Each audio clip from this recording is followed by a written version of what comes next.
Assalamualaikum warahmatullahi wabarakatuh. Kali ini saya akan menjelaskan mengenai pembuatan produk bolu glucose dengan gula pasir atau sukrosa dan gula cair atau fruktosa. Sukrosa dan fruktosa. Gula pasir atau sukrosa adalah hasil dari penguapan nira tebu atau Saccharum officinarum. Gula pasir berbentuk kristal berwarna putih dan punya rasa manis. Gula pasir mengandung sukrosa 97,1%, gula reduksi 1,24%, kadar airnya 0,61%, dan senyawa organik bukan gula 0,7%. Sedangkan gula cair atau fruktosa merupakan gula yang umumnya terdapat dalam sayuran dan buah-buahan. Fruktosa sendiri merupakan monosakarida yang dapat digunakan tubuh sebagai sumber energi tanpa memberi peningkatan yang bermakna terhadap gula darah dengan memiliki indeks glikemik yang rendah. Untuk resep bolu glucose, 200 gram tepung terigu, 2 butir telur, 1 sendok SP, 200 ml air putih, setengah sendok teh vanili, 1 sendok makan susu bubuk, 1 sendok teh pewarna makanan, 175 gram gula cair atau fruktosa untuk pelakuan 2, dan 175 gram gula pasir atau sukrosa untuk pelakuan pertama.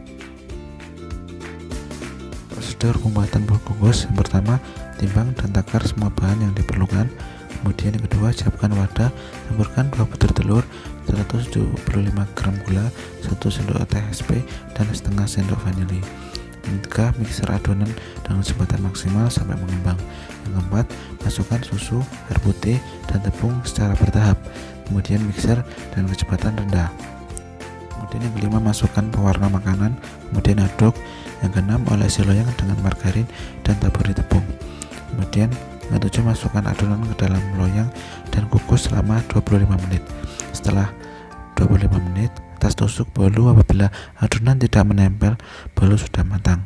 Kemudian yang ke-9, angkat bolu dari kukusan dan keluarkan dari loyang. Kemudian yang ke-10, bolu sudah jadi, dan kemudian dilakukan tes perbandingan rasa bolu.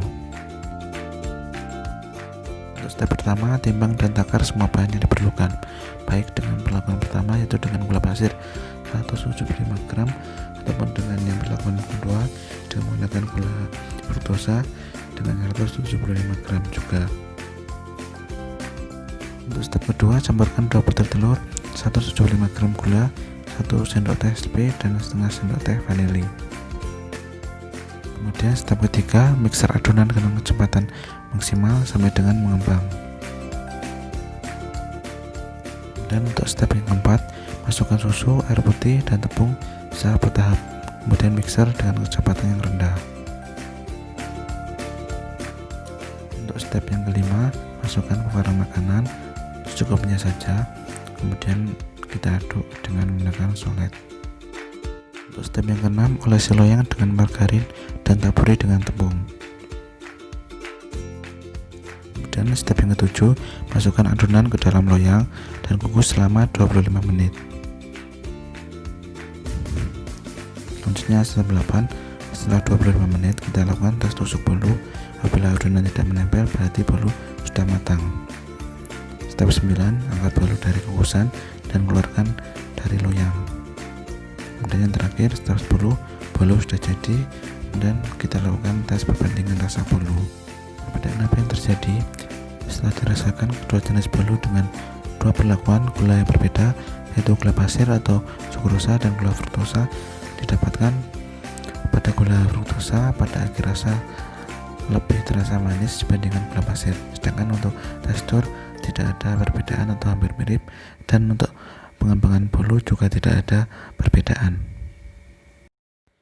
Kenapa lebih manis fruktosa? Itu memiliki nilai kalori sebesar 3,9 kalori per gram dengan tingkat kemanisan 1,8 kali lebih besar dari gula pasir atau biasa disebut dengan sukrosa. Sehingga apabila gula pasir atau sukrosa kemanisan 100, maka fruktosa memberikan tingkat kemanisan sebesar 180 dengan nilai kalori yang sama, namun tingkat kemanisan yang dihasilkan sangatlah berbeda. Berikut daftar pustaka yang kami gunakan. Sekian, terima kasih. Wassalamualaikum warahmatullahi wabarakatuh.